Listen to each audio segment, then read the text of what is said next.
আজকে আমরা সপ্তম শ্রেণীর মডেল অ্যাক্টিভিটি টাস্কটি করব, ঠিক আছে? দেখো কি বলেছে। প্রথমটা কি বলেছে, যে কোনো ত্রিভুজের সর্বসমতার শর্ত নয়। আচ্ছা, সর্বসমতার শর্ত কি কীভাবে সর্বসমতার শর্ত আমরা শিখেছি, যে বাহু বাহু বাহু হতে পারে, অর্থাৎ সাইড সাইড সাইড সাইড একটা হতে পারে, সাইড অ্যাঙ্গেল সাইড হতে পারে, আর একটা হতে পারে অ্যাঙ্গেল অ্যাঙ্গেল সাইড। এই তিনটিভাবেই হতে পারে। যে কোনটা হতে পারে না, শুধু এই কোন মানে অ্যাঙ্গেল অ্যাঙ্গেল অ্যাঙ্গেল, এটা কোনো শর্ত নয়।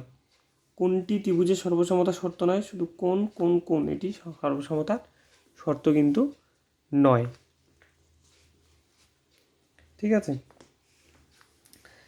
এবার দেখো 2 নম্বরটা কি বলেছে, 4/49 বর্গ সেন্টিমিটার ক্ষেত্রফল বিশিষ্ট একটি বর্গক্ষেত্রের বাহু কত হবে। আচ্ছা, এরকম একটা বর্গক্ষেত্র, তার ক্ষেত্রফল দিয়ে দিচ্ছে, তার বর্গক্ষেত্রের বাহু কত। আমি বর্গক্ষেত্রের সবগুলো বাহুই সমান হয়, তাহলে আমরা বর্গক্ষেত্রের ক্ষেত্রফলের সূত্র জানি কত, যে বাহু স্কোয়ার। তো বাহু স্কোয়ার সমান সমান এখানে 4/49, তাহলে বাহু কত, একটি বাহু কত, মানে বাহু কত হবে, বাহু স্কোয়ার এই পাশে আসলে কী হয়ে যায়, রুট হয়ে যায়, √4/49। রুট ওভার মানে কি, উপরেরটার রুট ভাগ নিচেরটার রুট। উপরেরটার রুট 4-এর রুট 2, আর 49-এর রুট কত হয় 7। তাহলে আমাদের অ্যান্সার কত হবে, 2/7 সেন্টিমিটার। উত্তর কত হবে, 2/7 সেন্টিমিটার। তারপরে দেখো কি বলেছে, যে 1.69 বর্গমূল হলো। 1.69 বর্গমূল কত আমরা এখানে করি, 1.69 বর্গমূল কীভাবে করব, এই পাশ থেকে দুটো দাগ, এখান থেকে একটা নেব, এই বর্গমূল করবো। প্রথমে 1 দিয়ে যায়, 1 1কে 1, এমন সংখ্যা দিয়ে দিতে হবে, 1 1কে 1, তাহলে এবার পয়েন্ট চলে যাবে, আর কিছু নেওয়ার নেই, আর 69 নেমে আসবে। 1-এর ডাবল 2, তাহলে এখানে কত বসালে 69 হবে, যদি 3 বসাই তাহলে 3 3 যা 9, 3 2 6, তাহলে এখানেও 3 বসিয়ে দিতে হবে, 69। তাহলে আমাদের উত্তর কত আসলো, 1.3। এটা দেখলেও বোঝা যায় যে 169 কার হয়, 13-এর স্কোয়ার সমান সমান 169, তাহলে 1.69 কার হবে, 1.3-এর স্কোয়ার করলেই 1.69 হবে। এটা এমনি বোঝা যায়, এটা করার দরকারই হয় না, ঠিক আছে? তাহলে এটার মধ্যে উত্তর হবে 1.3। আচ্ছা, এক্স ওয়াই কার সূত্র দেখো, এটা আমাদের মনে রাখতে হবে, যে এ বি বা এক্স ওয়াই এসবের সূত্র কী হয়। এক্স ওয়াইয়ের সূত্র কী হবে, দেখো এক্স ওয়াই এর সূত্র কী হবে, যে এক্স প্লাস ওয়াই বাই 2 তার whole square minus x minus y by 2 তার হোল স্কোয়ার, অর্থাৎ এক্স প্লাস ওয়াই বাই 2 তার হোল স্কোয়ার মাইনাস এক্স, এটা হবে আমাদের সূত্র। দেখো আমরা যদি এটাকে সলভ করি তাহলে কিন্তু আমাদের এক্স ওয়াই চলে আসবে, এটা আমাদের মনে রাখতে হবে। অনেক সময় এ বি দিয়েও দিতে পারে, ওই একই হবে। তাহলে এটা এ প্লাস বি বাই 2 তার whole square minus a minus b by 2 তার হোল স্কোয়ার। তাহলে আমাদের 4 নম্বরটার উত্তর হবে সি নম্বরটা, ঠিক আছে? এবার দেখো 2-এর 1 নম্বরটা কী বলেছে, 2-এর 1 নম্বরটা কী বলেছে আমাদের, 2-এর 1 নম্বরটা কী বলেছে,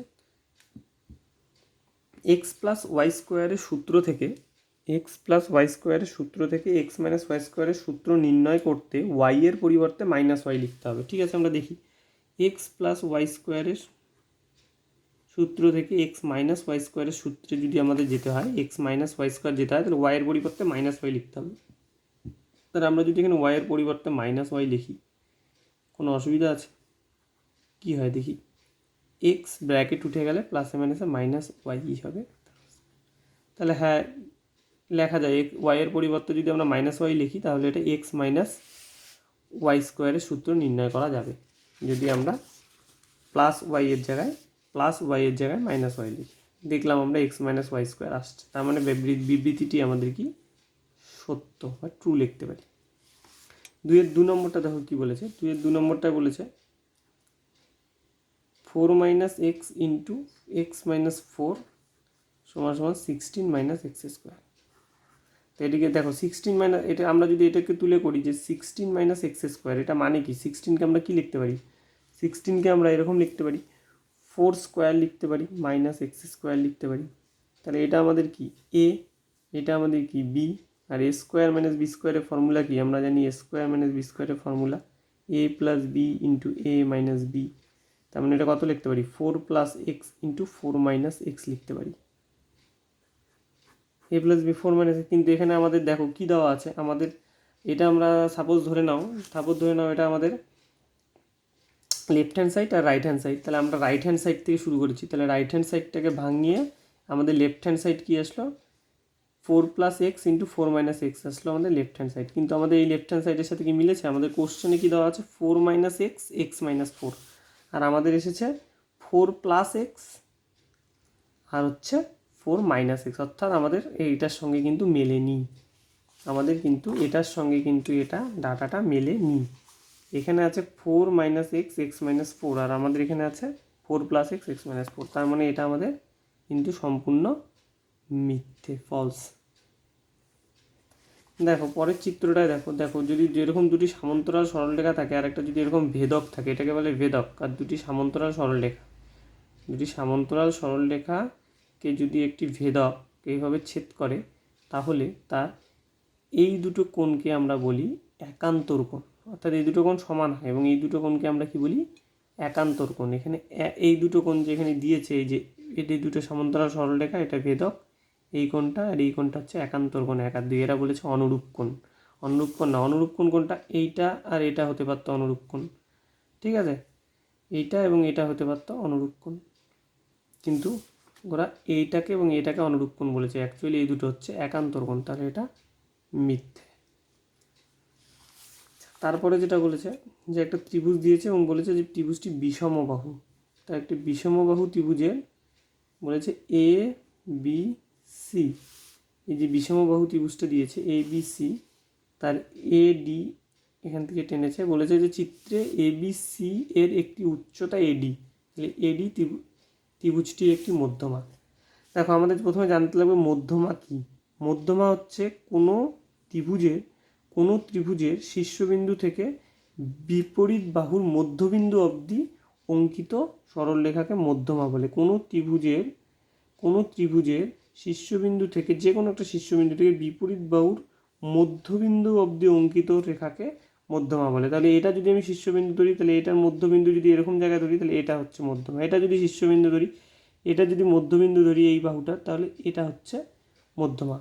কিন্তু দেখো আমরা স্পষ্টই এই ছবিটার মধ্যে দেখতে পাচ্ছি যে এই লাইনটার যেই লাইনটার উপরে দাঁড়িয়ে আছে সেই লাইনটা মাঝখানে কিন্তু এটা আসেনি, অর্থাৎ এডিটা কিন্তু মধ্যমা না। আর সবথেকে বড় কথা, একটা সমবাহু ত্রিভুজের উচ্চতাই একমাত্র মধ্যমা হতে পারে। সমবাহু ত্রিভুজের উচ্চতা আর মধ্যমা সমান হয়, সমবাহু ত্রিভুজের উচ্চতা এবং মধ্যমা সমান হয়। এটা কিন্তু একটা বলেছি বিষমবাহু ত্রিভুজ, তার মানে এবিসি এর এডি উচ্চতা এটা ঠিক আছে, কিন্তু উচ্চতা কখনো বিষমবাহু ত্রিভুজের উচ্চতার মধ্যমা সমান হবে না। বিষমবাহু ত্রিভুজের মধ্যমাটা এরকম হবে, তাহলে এর মধ্যবিন্দু কোথায় হতে পারে, মধ্যবিন্দু এসব জায়গায় হতে পারে, অর্থাৎ বিষমবাহু ত্রিভুজের মধ্যমাটা এরকম জায়গায় হবে, এটা হবে মধ্যমা বিষমবাহু ত্রিভুজের। বিষমবাহু উচ্চতা কীরকম হবে, উচ্চতা এটা হবে, উচ্চতা সবসময় 90 ডিগ্রি যে ডিস্টেন্সটা থাকবে সেটা হচ্ছে উচ্চতা, কিন্তু মধ্যমা সবসময় বিপরীত বাহুর মধ্যবিন্দু অবধি থাকতে হবে। তাহলে এটা একটা বিষমবাহু ত্রিভুজ, একমাত্র সমবাহু ত্রিভুজের উচ্চতা আর মধ্যমা সমান হয়। এটা একটা সমবাহু ত্রিভুজ যদি ধরি 3 সেমি 3 সেমি 3 সেমি বা 4 সেমি 4 সেমি 4 সেমি, তাহলে এটা যদি মধ্যবিন্দু 2 সেমি 2 সেমি করে আছে, তাহলে একমাত্র সমবাহু ত্রিভুজের উচ্চতার মধ্যমা সেম হয়, বাকিগুলোর কিন্তু উচ্চতার মধ্যমা সেম হয় না।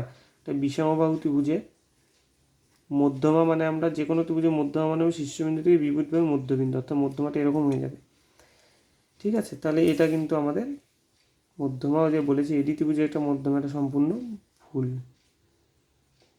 ঠিক আছে।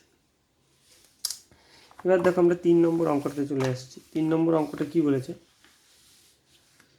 দেখো, কি বলেছে, আমরা এখানে গণিতের ভাষায় সমস্যাটি দিয়ে দিয়েছে, আমরা সমস্যাটি তুলে নিই। দেখো তো সমস্যা দিয়ে দিয়েছে গণিতের ভাষায়, তোমরা তুলে নেবে, আমি অঙ্কটা করছি। সময়, এখানে দূরত্বটা মিটারে আছে। কি বলেছে যে 1 মিনিট, সময়টা মিনিটে আছে, বলেছে যে 1 মিনিট সময়ে 150 মিটার যায়, তাহলে বলেছে 25 মিনিট সময়ে এক্স মিটার যায়। এক্সের মান আমাকে বার করতে হবে, এক্সের মান নির্ণয় করতে বলেছে, এবং কি সম্পর্কে আছে আমরা দেখব। আচ্ছা দেখো, দূরত্ব আর সময় সবসময় সরল সম্পর্ক থাকে, দূরত্ব ও সময় সরল সম্পর্কে আছে। সরল সরল সম্পর্কে আছে, কারণ দূরত্ব যত বাড়বে, অর্থাৎ 1 মিনিট সময়ে সে 150 মিটার গিয়েছে, 25 মিনিট সময়ে সে নিশ্চয়ই আরও বেশি দূর যাবে, কম দূর তো যাবে না। 1 মিনিটে 150 মিটার গেছে, 25 মিনিটেরও বেশি যাবে, অর্থাৎ দূরত্ব আর সময় সরল সম্পর্কে আছে। দূরত্ব যত বাড়বে সময় তত বাড়বে, আর দূরত্ব যত বাড়বে সময় তত বাড়বে, সময়ও যত বাড়বে দূরত্ব তত বাড়বে। 1 মিনিটে 150 মিটার যায়, 25 মিনিটে নিশ্চয়ই আরও বেশি যাবে, অর্থাৎ সময়ও বেড়েছে, দূরত্ব বাড়বে। তাহলে এটা সরল সম্পর্ক আছে। এবার সরল সম্পর্কে থাকলে আমরা কী জানি, প্রথম দুইটা রেশিও আর এটা সমানুপাতি সাইন দিয়ে পরেরটা দুটার রেশিও। আর আমরা কী জানি, এইটা অনুপাত, এটা মানে 1:25 মানে 1/25, সমানুপাত মানে সমান সমান দিতে পারি। 150:x মানে 150/x। তাহলে আমরা কী হয়, এখানে কাটাকাটি কোনো যাচ্ছে না, তাহলে কী হয়, এদিকে এদিকে গুণন হয়, এদিকে এদিকে গুণন হয়। তাহলে x into x 25 into 150, 25 into 150 করলে কত হয়, 25 ইন্টু 15,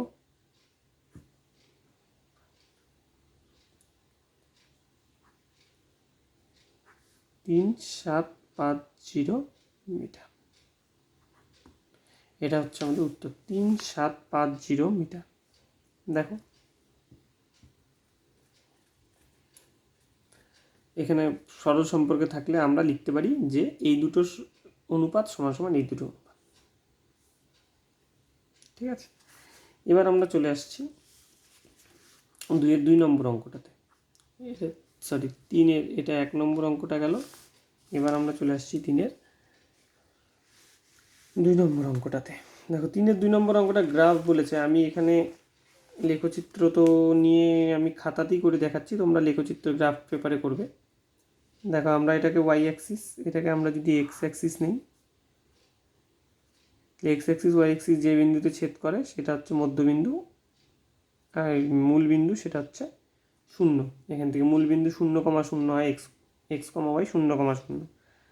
ঠিক আছে, দেখো আমাদের বলেছে এক পাশে বছর, আমরা এই পাশে বছর নিয়ে নিই। এক্স অক্ষ বরাবর আমরা বছর রাখছি, এটা এক্স অক্ষ, ওয়াই অক্ষ। এক্স অক্ষ বরাবর আমরা বছর ধরে নিচ্ছি, আর ওয়াই অক্ষ বরাবর আমরা কি ধরে নিচ্ছি, বইয়ের সংখ্যা।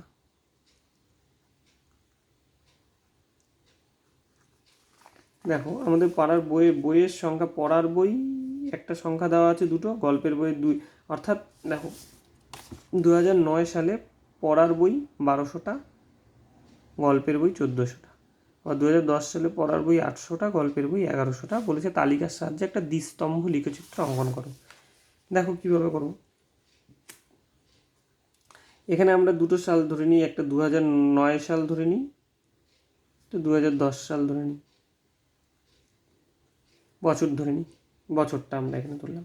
আর দেখো এদিকে গল্পের বই যতটা 1200টা, 1400টা, 800টা, 1100, এখান থেকে এতগুলো দেখানো সম্ভব না।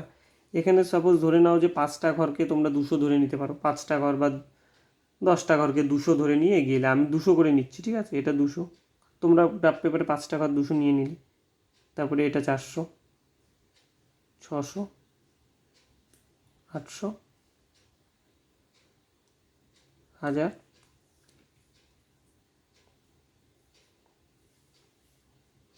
দেখো এটা আমার আরেকটু বড় করে নিতে হবে, ঠিক আছে, ছোট হয়ে গেছে। এখানে আমরা ওয়াই অ্যাক্সিসটা নিচ্ছি 1000, তারপর সেখানে 1200, এখানে 1400, 1400।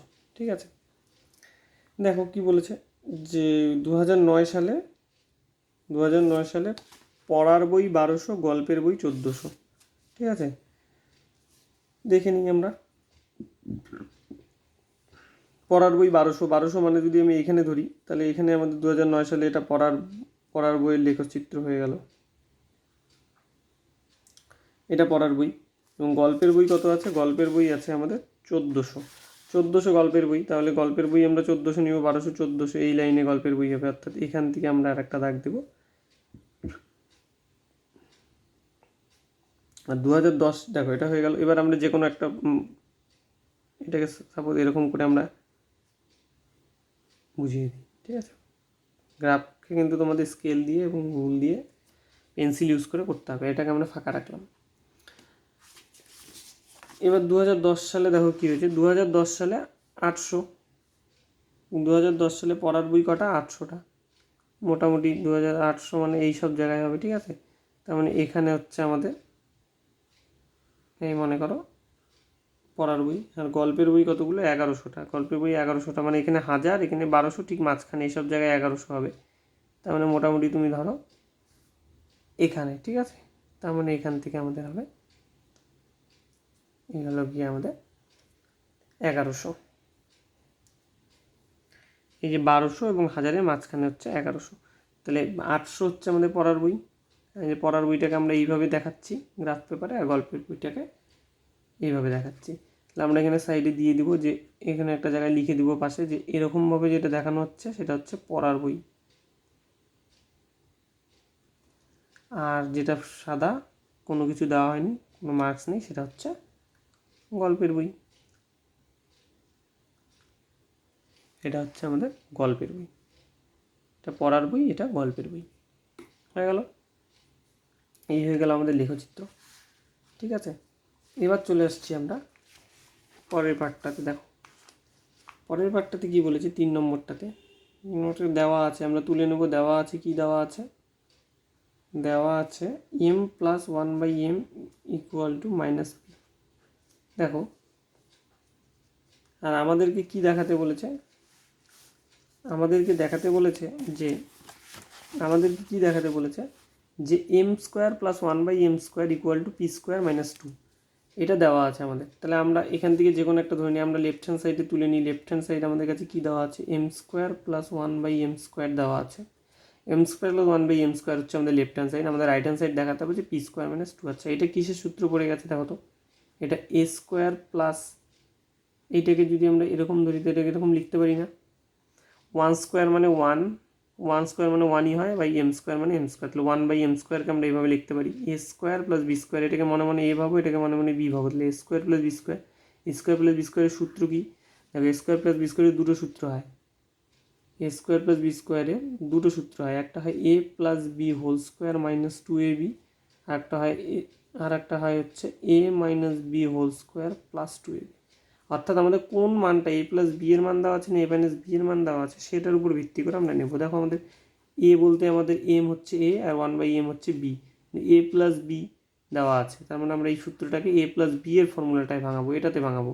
কারণ আমাদের কাছে a + b দেওয়া আছে, অর্থাৎ m + 1/m দেওয়া আছে। তাহলে এটাকে কী লিখতে পারি? a + b, a মানে m, b মানে 1/m (² - 2 a b, a মানে m, b মানে এটা। তাহলে দেখো এটা কেটে যাবে।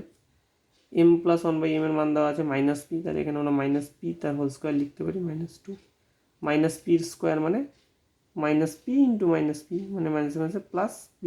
তার মানে এটাকে লিখতে পারি p² - 2, left hand side = right hand side. এটাই আমাদের দেখাতে বলেছে যে m² + 1/m² এর মান p² - 2, + 1 p² - 2 প্রুফড।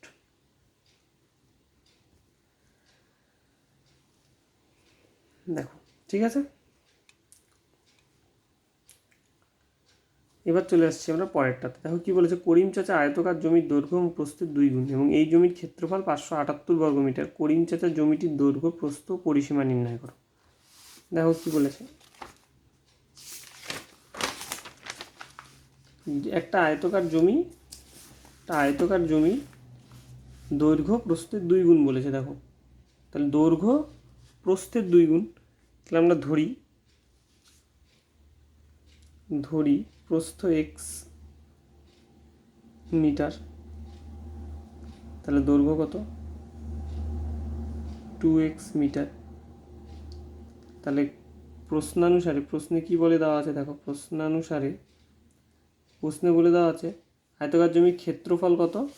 578 বর্গমিটার। তাহলে আয়তকার জমির ক্ষেত্রফল কত? দেখো আমরা যদি এখানে লিখি যে ক্ষেত্রফল কত, তাহলে এই আয়তকার জমিটার ক্ষেত্রফল কত? দেখো আয়তকার জমিটা যদি এরকম হয়, ঠিক আছে, এর প্রস্থ যদি x মিটার হয়, তাহলে দৈর্ঘ্যটা কত আমাদের? 2x metre. তাহলে আয়তকার জমির ক্ষেত্রফল কি? দৈর্ঘ্য ইন্টু প্রস্থ, তাই তো? দৈর্ঘ্য ইন্টু প্রস্থ। দৈর্ঘ্য কত? x, প্রস্থ কত? 2x। দৈর্ঘ্য ইন্টু কত? 2x²। এটা ক্ষেত্রফলের একক সবসময় বর্গমিটার হয়। তাহলে দেখো প্রশ্নানুসারে আমাদের কাছে দিয়ে দেওয়া আছে জমির ক্ষেত্রফল কত 578 বর্গমিটার, আর আমাদের কত আসলো 2x² বর্গমিটার। তার মানে প্রশ্ন অনুসারে 2x² সমানই 578। আমাদের ধরে নেওয়া প্রস্থ x, দৈর্ঘ্য 2x, ক্ষেত্রফল ধরে নেওয়া 2x², ওদের বলে দেওয়া ক্ষেত্রফল 578। আর চিত্রটা তো এটাই, তার মানে দুটো ক্ষেত্রফলই সমান। 2x² মানে 578। এই ইকুয়েশন থেকে আমরা x বার করবো, তাহলে 2 এখানে x² সঙ্গে ইন্টু হয়ে আছে, এই পাশে আসলে ডিভাইড হয়ে যাবে। 578/2 কত হবে? 2 দুগুণে 4, 1 8 দুগুণে 16, 9 দুগুণে 18, 289। তাহলে এক্স কত হবে? স্কোয়ার এই পাশে আসলে রুট হয়ে যাবে, √289 মানে 17। প্লাস মাইনাস 17 হয়, মাইনাসের ভ্যালু তো হবে না, তো দৈর্ঘ্য প্রস্থ তো আর মাইনাসে থাকতে পারে না, তাহলে আমাদের কী নিতে হবে? +17টাই নিতে হবে। অর্থাৎ তার দেখো আমাদের প্রস্থ কত আসলো? প্রস্থ হলো 17 মিটার, দৈর্ঘ্য কত? তাহলে দৈর্ঘ্য সমান সমান 2 ইন্টু প্রস্থ ছিল, 2 ইন্টু এক্স ছিল, দৈর্ঘ্য সমান সমান 2 ইন্টু এক্স, মানে প্রস্থ এক্স, তাহলে 2 ইন্টু 17 সমান সমান 34 মিটার। তাহলে আমাদের কাছে দেখো পরিসীমা চেয়েছে, তাহলে পরিসীমা মানে কি? পরিসীমা সমান সমান আয়তকার ক্ষেত্রে পরিসীমার সূত্র কি? 2 ইন্টু দৈর্ঘ্য যোগ প্রস্থ। 2 ইন্টু দৈর্ঘ্য কত? 34 মিটার, প্রস্থ 17 মিটার। 2 ইন্টু 34 আর 44 আর 7 51 মিটার, তাই 2 1 2 5 2 10 102 মিটার পরিসীমা। কত? 102 মিটার। তাহলে দেখো আমাদের কিন্তু সপ্তম শ্রেণীর মডেল অ্যাক্টিভিটি টাস্কটা কমপ্লিট হয়ে গেল। ঠিক আছে, এই অবধি।